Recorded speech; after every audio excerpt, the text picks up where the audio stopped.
Here you are again. Your ship has crash landed, this time on Aether, a world halved into darkened light by a mysterious impact. You've come to aid the Federation troops, but none remain. Only an overpowering sense of terror looms. There has been much death and destruction on the planet of Aether. It will soon fade into darkness. Do you turn back and head to your ship? No. You're Samus Aran, the fearless bounty hunter. The light of this world will be protected, and the gloom that threatens it, extinguished. This is essentially the story behind Metroid Prime 2 Echoes. It's presented in a darker manner than previous Metroids, and it's really fitting for the franchise. Samus Aran is always alone on her quest. It's pretty much just you and a huge world to explore. The benefit of the Prime franchise is that the story is revealed to you through the many scan points along the way, and for the most part, they're quite well written. So you really put the story together yourself, and as you head towards the end, you can reward yourself by getting the sensation that you've really uncovered the evil on your own. Echoes is still very much about this sense of isolation. I think Retro Studios has done a fantastic job, yet again, setting up this feeling of solitary confinement, especially with the through-the-visor perspective. This opens the door wide for what Echoes is, an exploration game, an adventure at heart. The great debate on it being categorized as a first-person shooter will likely rage on, but make no mistake, Prime 2 Echoes is much like the first. This means that while you certainly spend time fighting enemies off, if you want, the real meat of the experience is in the search and the puzzles that come along the way, much like Zelda isn't strictly an action game, for example. Let's break down then what really makes up gameplay, and in my opinion, what makes it shine. Prime 2 is certainly one of GameCube's top titles, and I think it's a hardcore gamer's game. More than that, it's for Metroid fans. There are specific things that really make it unlike anything else. I think the atmosphere that Retro has created is nearly unsurpassed in video games. The art direction is just jaw-dropping.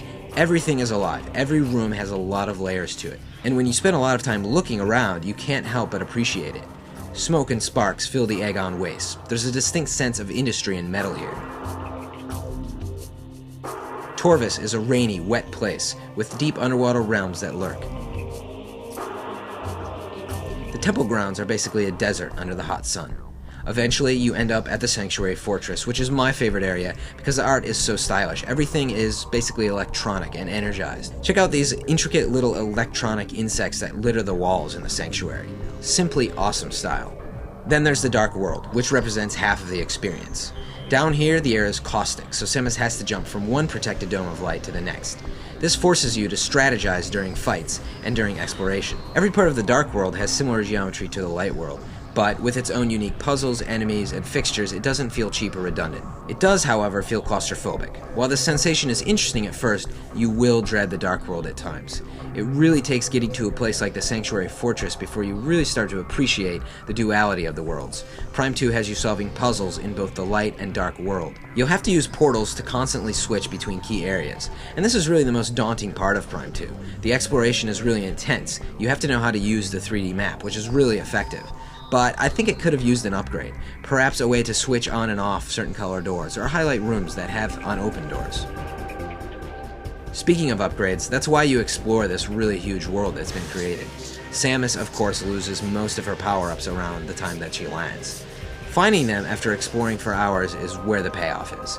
However, this is where Prime 2 can feel the same. You're searching for many of the same power-ups, Morph Ball, Boost Ball, Missiles, Power Bomb, etc. However, fortunately, new additions have not been completely glanced over. The new Dark and Light Beam add a tremendous amount of strategy to enemy battles, and there are brand new suits and features as well. The Screw Attack has been most anticipated by fans, because it hasn't been seen since Super Metroid. How does it end up working? Well, once you finally got about 15 hours into the gameplay, it's great. It speeds up travel, and Retro even opted for some isometric viewpoints to allow for vertical wall jumping. Thank goodness. However, because it does come late in the experience, it doesn't feel completely utilized, and there's a nagging sensation that it was kind of forced into the design. Nonetheless, it's very welcome. There are some new weapons. I think the Seeker missiles, where you can fire 5 missiles at once, are a great addition to the mix. Then, of course, you have the new visors. The Dark Visor allows you to see hidden switches and can be pretty useful in combat. Then there's the Echoes Visor, which is like the Screw Attack in that it takes a lot of time to get. When you finally do get it, it's just really bizarre. It allows you to find special sonic switches that are hidden, but more than that, you have to identify tones and solve puzzles in that way sometimes. It's strange, but because it's integrated into boss fights and exploring, it adds yet another layer of complexity, which I'm all for. Of course, the visors still get affected by the environment. You'll get really messed up and splattered by dark goo from the guys in the Dark World. Water rolls off your visor. Electricity interferes with it. Mist creates dew. And even bright light will temporarily blind you at certain points. It just really adds to the immersion level. The Morph Ball and Spider Ball aspects of the game are probably still my favorite though, since they fit in the series so well. Retro Studios have taken a lot of time to make ball play a core element. You will find Spider Ball tracks everywhere, on the walls, hidden in glass cylinders, on spinning wheels. There's even entire boss battles that are based on them. It's just insane. There's a considerable investment to get the Spider Ball though, maybe 10 hours for the average player. But like so many other parts of the game, the payoff is very big. At that point, about halfway into the game maybe, you start to shake your head in awe at things. You start wondering how things are so well plotted out. There are so many trails that lead you on your way. There are these subtle little cues through the art style, and you never have to endure instructional cutscenes or anything like that. It's just you, solitary confinement. Figure it out, and you will, with patience. That's one big reason why I'd say this is one of my favorite games of all time.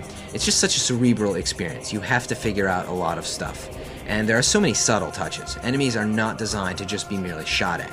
You really have to figure them out. Plus, they're just really cool looking. The Ink Smasher, check this guy out. He's like this Hulk. Not even a boss, mind you. And you have to fight through his shields, his earthquake attacks. Then there's these really clever enemies, Resbits, which will actually take your visor offline, and you can't attack them at certain points. Like I said, enemies are just really clever. Enemies are puzzles in their own way. And thankfully, most of the enemies are new.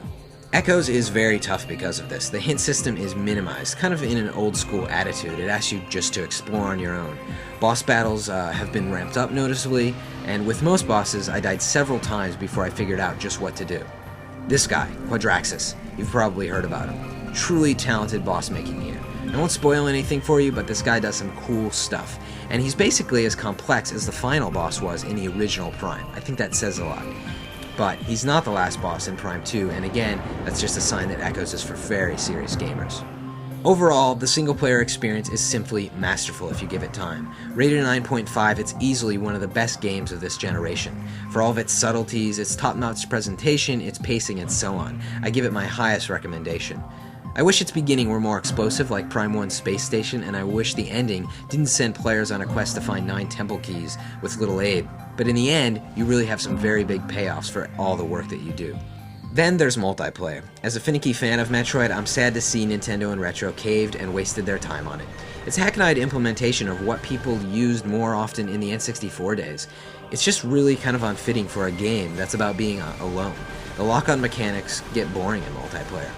2-player runs pretty well, but 4-player drops below 30 frames per second constantly. Overall, it's not bad, but it's just unneeded. I would have much preferred they spent their time on a bonus mode where, you do morph ball puzzles that are set up for you, or single room puzzles that can be unlocked, something like that. And that's about all we have time for with the video review. I think if you're looking for a challenge in terms of puzzle solving and world exploration, and not strictly an action-based shooter, then you'll love Metroid Prime 2 Echoes. It's not like Majora's Mask was to Zelda. I mean, you should probably expect something a lot closer to what Prime was, so it's pretty similar. But there's just a lot more intricacy here and a lot more detail. I can think of few games that display so much forethought and solid execution.